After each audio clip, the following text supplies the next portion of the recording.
Om Shanti. Good morning. साकार मुरली 19 सितंबर 2025।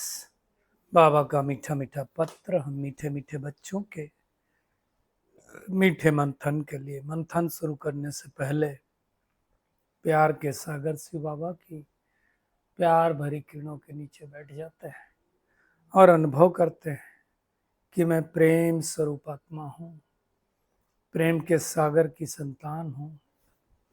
आज की साकार मुरली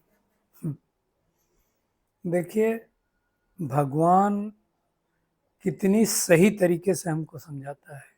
भगवान कहता है कि मैं प्रेरणा से कुछ नहीं काम करता हूँ। प्रेरणा का मतलब समझते ना, कि हम एक विचार करें और नई दुनिया की स्थापना हो जाए।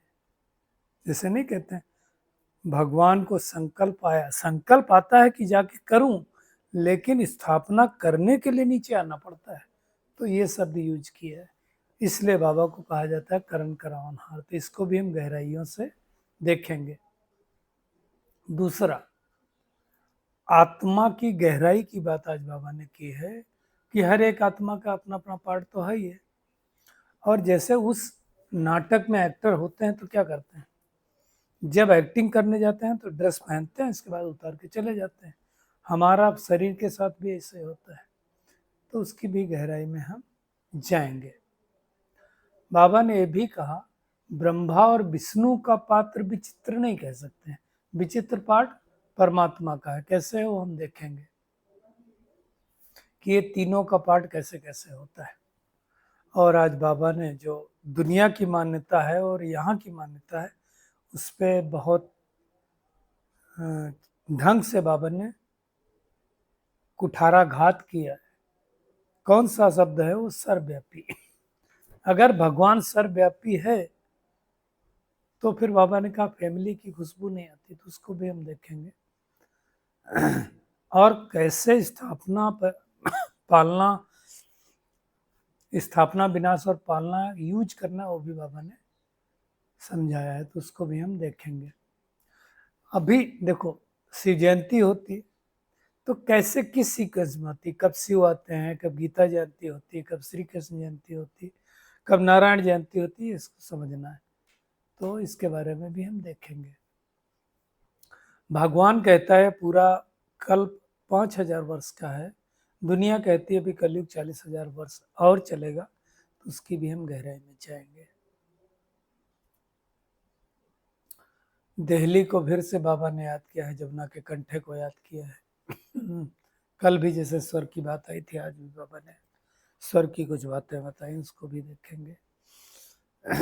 और ईश्वरी मत, आसुरी मत, दोनों मतों में क्या डिफरेंस है उसको हम देखेंगे, है ना।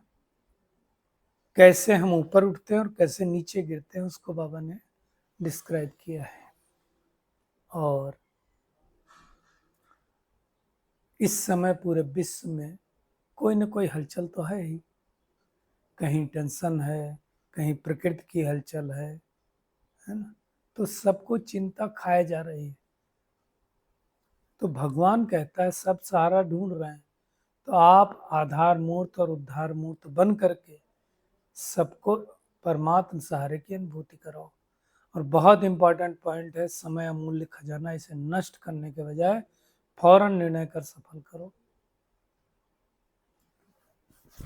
और जैसे सूरज की किरणें फैलती हैं, वैसे मास्टर सर्वशक्तिमान जो आत्मा है, उसकी स्टेज पर शक्ति है, वह विशेषताओं रूपी किरणें फैलती।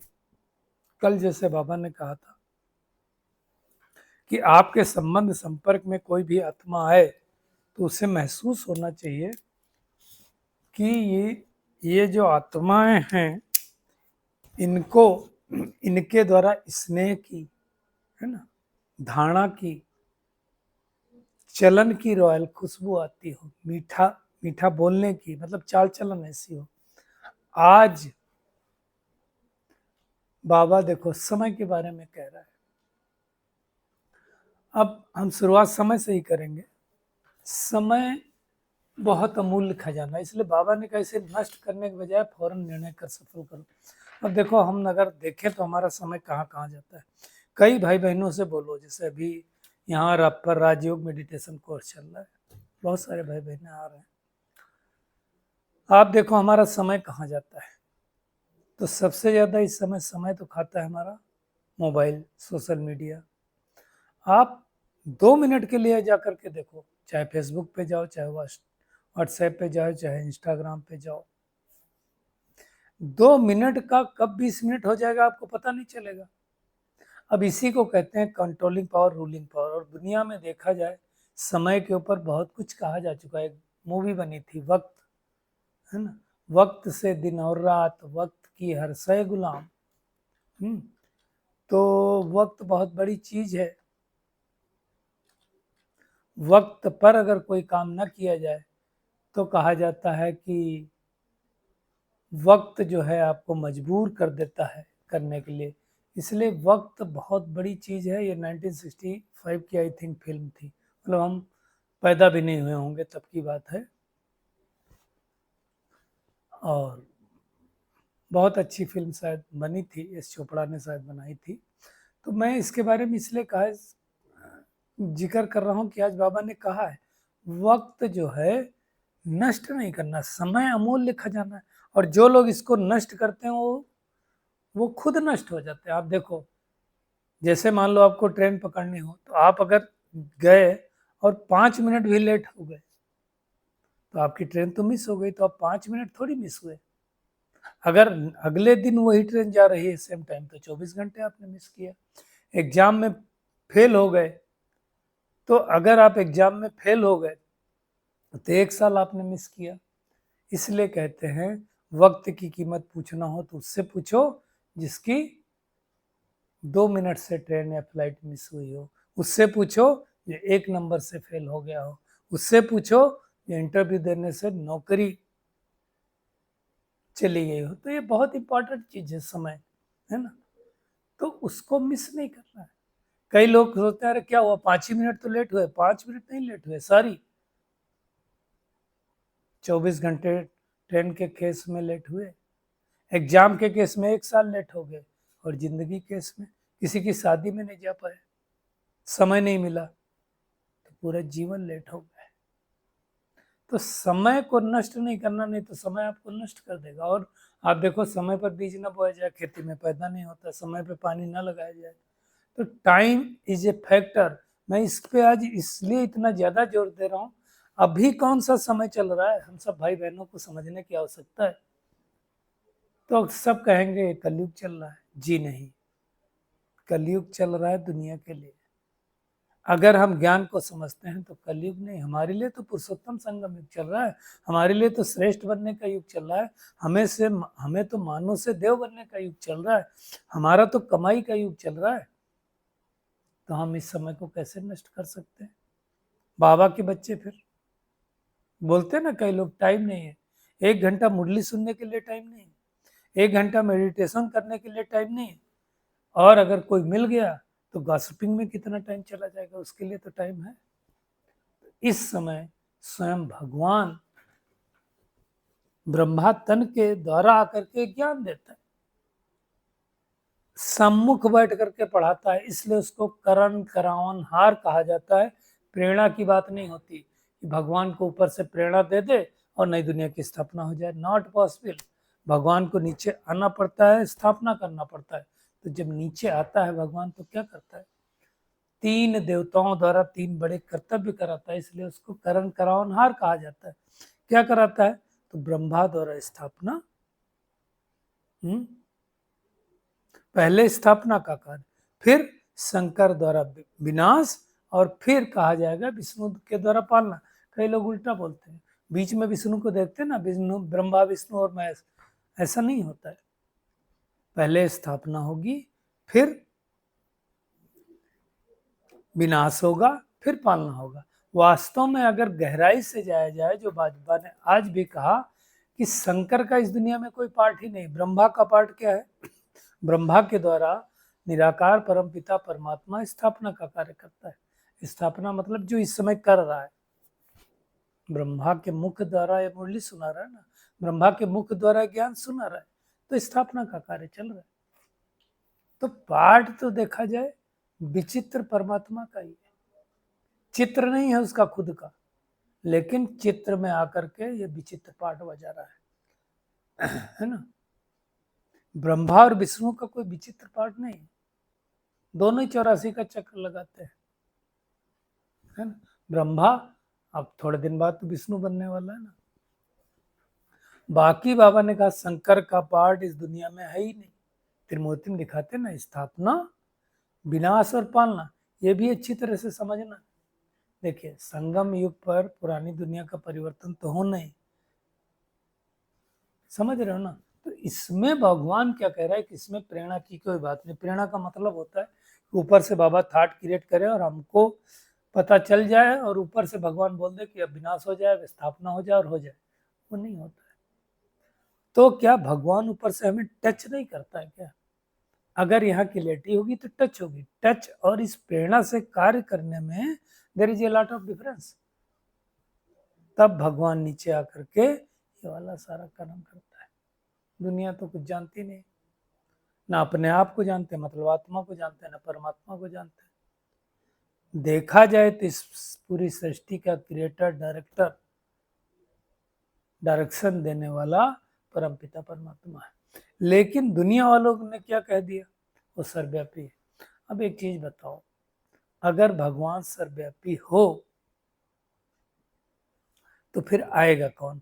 तो गीता में फिर क्यों लिख दिया गया, यदा यदा ही धर्मस्य ग्लानिर्भवति भारत अभ्युत्थानम अधर्मस्य सृजाम्यहम्। जब जब धर्म की ग्लानि होती तो मैं आऊंगा। अगर सब जगह है ही तो आएगा कौन? कौन आएगा इस सृष्टि पर? तो ये भी नहीं हो सकता है। और भगवान अगर सब जगह है तो फिर हम मंदिर क्यों जाते हैं, मस्जिद क्यों जाते हैं, गुरुद्वारे क्यों जाते हैं, चर्च क्यों जाते हैं? सब जगह है, मतलब हमारे घर में भी है, हमारे अंदर भी है, सबके अंदर भी है ना। ऐसे तो कहेंगे भगवान सर्वव्यापी है, और दूसरी तरफ कह दो इसका मतलब आप किसी को जानवर बोल दो तो नाराज हो जाएंगे। तो ये अच्छी तरह से समझना है कि भगवान सर्वव्यापी नहीं हो सकता। सर्वव्यापी कहने से फैमिली की खुशबू नहीं आती।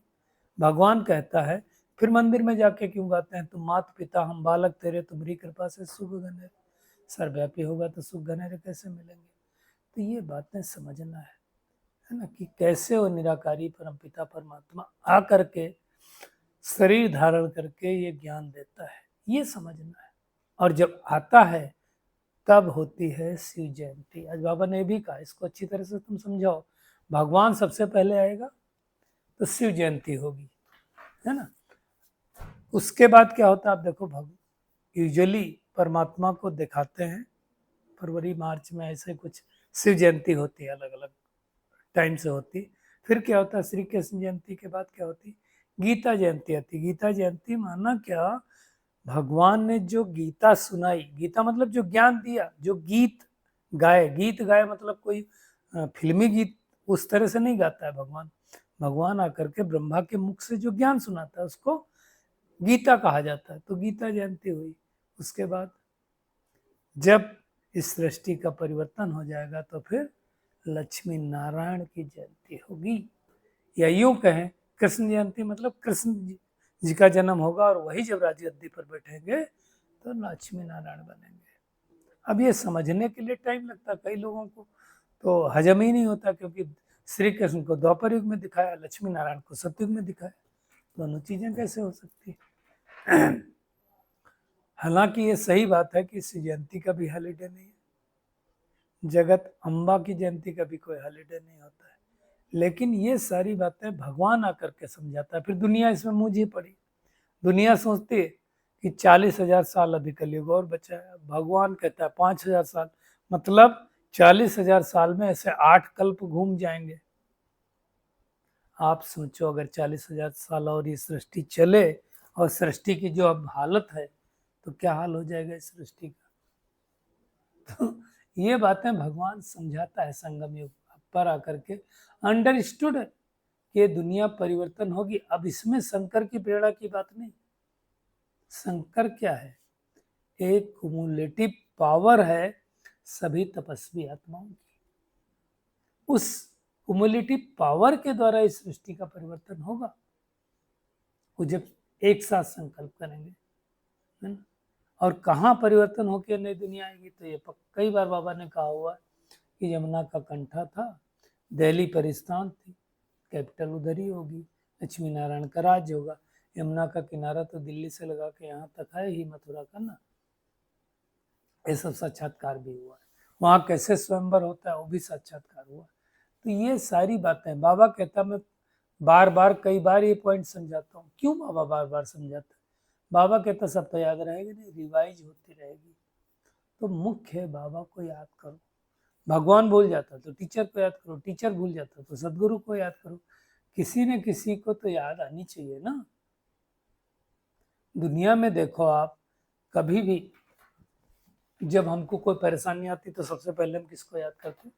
लौकिक बाप को याद करते हैं। ज्यादा परेशानी आएगी तो पारलौकिक बाप को याद करते हैं। अलौकिक बाप अर्थात ब्रह्मा को तो कोई नहीं याद करता है, क्योंकि उनसे कुछ नहीं मिलता है। लौकिक बाप से लौकिक प्राप्ति होती है, पारलौकिक बाप से विश्व की बादशाही मिलती है। अलौकिक बाप से क्या मिलता है? इसलिए उसको लोग याद करते हैं। इसलिए उसको, लेकिन उसको भाग्यशाली रथ कहा जाता है। भागीरथ हम सुनते हैं ना, कि कहे जाते हैं कि भागीरथ जो है अपनी जटाओं में गंगा को लेकर के आए और फिर अपने 60,000 पुरखों को ताला। तो कहते हैं शिव जी से रिक्वेस्ट किया कि गंगा को हम नहीं ला सकते, तो लेके आए। भागीरथ ने बहुत तपस्या करी। वास्तव में देखा जाए तो भागीरथ, भाग्यशाली रथ, ये ब्रह्मा का है, जिसके अंदर भगवान प्रवेश करता है। और प्रवेश करके जो पुरखे थे, पुरखे मतलब पूर्वज, जो आत्माएं पतित हो गई थी, उन सब आत्माओं को परमात्मा मानव से देवता बनाता है। तो जैसे वो नाटक में अपनी ड्रेस बदली करते हैं, वैसे हम भी ड्रेस बदली करते हैं। और ड्रेस बदल करके हम फिर से नई ड्रेस पहनेंगे। तो शरीर रूपे कपड़े उतार के जाना। परम धाम हम कैसे जाएंगे? जैसे आए थे वैसे जाएंगे, शरीर तो नहीं जाने वाला। कहते हैं लोग खाली हाथ आए थे खाली वापस जाएंगे। कई लोग भी कहते हैं कि जब हम शरीर छोड़ेंगे तो कहते हैं कि जेब, कफन में तो जेब भी नहीं होती है ना, न कब्र में है अलमारी, न कफन में है जेब, और मौत के फरिश्ते तो रिश्वत भी नहीं लेते। तो मुख्य बात है कि हमें शरीर का कपड़ा टाइट नहीं होना चाहिए। आत्मा को छोड़ने के लिए हमें देह अभिमानी होने का अभ्यास करना है। नाम तो बहुत भगवान के रखे, कोई ईश्वर कहता है, कोई प्रभु कहता है, कोई परमात्मा कहता है, कोई गॉड कहता है, कोई अल्लाह कहता है, वो इम्पोर्टेंट नहीं है। परम पिता परमात्मा भी कहना वो भी अच्छा है। तो ये सारी बातें आकर के भगवान समझाता है। देखो परिवर्तन तो होना ही, परिवर्तन नहीं होगा तो नई दुनिया कैसे आएगी, है ना। घर से साधारण कपड़े पहन कर जाते हैं, फिर नाटक में अब अलग अलग पहनते हैं। तो हम भी क्या होगा, अभी हम यहाँ से घर जाएंगे, घर मतलब परम धाम जाएंगे, तो परम धाम में तो आत्मा ऐसे रहती, कोई कपड़े नहीं, ड्रेस नहीं। फिर हम जब सतयुग में आएंगे तो बढ़िया से बढ़िया कपड़े पहनेंगे। तो ये बातें अच्छी तरह से समझना, और फिर समझ करके अनेक आत्माओं को समझाना है कि कैसे भगवान आकर के नई सृष्टि की स्थापना कर रहे हैं। दो मत है, एक अभी ईश्वरीय मत मिली और दूसरी आसुरी मत मिली है। आसुरी मत कब मिली? देखिए सतयुग, ईश्वरीय मत संगम युग पर मिली इस समय। तो सतयुग त्रेता युग हमने क्या किया, ईश्वरीय मत के कारण चढ़ती कला में रहे। संगम युग पर मिली ईश्वरी मत और हम चढ़ गए। द्वापर युग से आसुरी मत मिली। आसुरी मतलब कौन? विकारों की मत, काम क्रोध लोभ मोह अहंकार ईर्ष्या द्वेष नफरत आलस अलबेलेपन, ये सारी मतें मिली तो हम नीचे गिरते हैं, ईश्वरी मत से ऊपर चढ़ते हैं। दुनिया में कितनी कितनी मतें मिलती हैं, माँ बाप की, भाई बहन की, टीचर गुरु की, अनेक मतें मिलती हैं। तो 63 जन्मों से, या हम यूँ कहें 84 जन्मों से, सतयुग त्रेता युग देवताओं की मत मिली, द्वापर कलयुग आसुरी मत मिली, टीचर की, भाई बहनों की, मनुष्यों की मत मिली, संगम युग पर ईश्वरीय मत मिलती है। तो उस ईश्वरीय मत पर चल करके अपने आप को श्रेष्ठ बनाना है। श्री कृष्ण को कैसे किसने बनाया? श्री कृष्ण जैसे भगवान की मत से बना ना। श्री राम को राम जैसा किसने बनाया? परमात्मा ने बनाया ना। तो अब अच्छी तरह से समझना है कि हमें एक ऐसी दुनिया में जाना है जो संपूर्ण निर्विकारी दुनिया, और वही बनाने के लिए भगवान यहाँ आया हुआ है। तो हमें अपने आप को वॉइसलेस बनाना है। आज के वरदान पे आते हैं। सर्व आत्माओं को यथार्थ अविनाशी सहारा देने वाले आधार उद्धार मूर्त भव। आधार और उद्धार मूर्त किसको बोलते हैं? आधार मतलब जैसे बिल्डिंग खड़ी तो उसकी फाउंडेशन जो है बनती है, उसको आधार बोला जाएगा। और उद्धार मतलब जो कल्याण करता हो। तो बाबा कहता है इसमें विश्व में चारों ओर कोई ना कोई हलचल है। कहीं मन के अनेक टेंशन की हलचल है, कहीं प्रकृति के तमो प्रधान वायुमंडल के कारण हलचल है ना। कहीं अल्पकाल के साधन हैं, वो साधन चले जाएं तो उनकी हलचल है, चिंता है। कई लोग बोलते हैं बच्चों की चिंता है, कई लोग बोलते हैं कि जमीन की चिंता है, कई लोग बोलते हैं घर की चिंता है, कई लोगों को बीमारी की चिंता है। तो बाबा कहता है अल्पकाल के आधार से, प्राप्तियों से, विधियों से थक कर वास्तविक सहारा सारी दुनिया ढूंढ रही है। तो आप कौन हो? बाबा कहते हैं आप आधार मूर्त हो, उद्धार मूर्त हो। तो उन आत्माओं को अविनाशी प्राप्तियों की यथार्थ वास्तविक अविनाशी सहारे की अनुभूति कराओ कि वास्तविक क्या होता है। दुनिया में हम कहाँ कहाँ भटक रहे हैं, कहाँ कहाँ यात्राएं कर रहे हैं, खूब करते हैं ना भक्ति मार्ग में यात्राएं। हाँ, ये रूहानी यात्रा करके देखो तो आपको पता चलेगा कि क्या होता है। और जैसे सूरज की किरणें फैलती है ना, वैसे हमें क्या करना, अपने मास्टर सर्वशक्तिमान की स्टेज पर स्थित होकर के शक्तियों और विशेषताओं रूपी किरणें चारों ओर फैलानी। मैं मास्टर सर्वशक्तिमान हूँ, समान दिया बाबा ने, मैं विघ्नविनाशक आत्मा हूँ। इस समान की स्मृति पर की सीट पर सेट हो जाओ तो विघ्न आपके सामने नहीं आएंगे। तो सारा दिन इन समानों का अभ्यास करते रहेंगे। तो आज की पूरी मुरली में टेक होम क्या है? यही टेक होम है कि अगर हमें श्रेष्ठ पद पाना है तो हमें क्या करना है? इस श्रीमत पर चलना, श्रीमत छोड़ देना है, संपूर्ण वॉइसलेस बनना है, भगवान की शिक्षाओं को धारण करके देवता बनना है। ये जीवन बहुत बहुत वैल्यूएबल है, इससे वर्थ पाउंड बनाना है। समय बर्बाद नहीं करना है, समय के अमूल्य खजाने को स्वार्थ करना है। प्रेरणा से कुछ नहीं होता, करण करावन बाप जब नीचे आता है तभी कुछ हो सकता है। और इस सारे सृष्टि की आत्माओं के आप आधार मूर्त उद्धार मूर्त आत्माएं हैं, इसलिए सबको वास्तविक सहारा दो। और मैं मास्टर सर्वशक्तिमान हूँ, विघ्नविनाशक आत्मा हूँ, इस समान की सीट पर स्थित रहना है। अच्छा, शुक्रिया मीठे प्यारे बाप दादा, शुक्रिया आप सभी।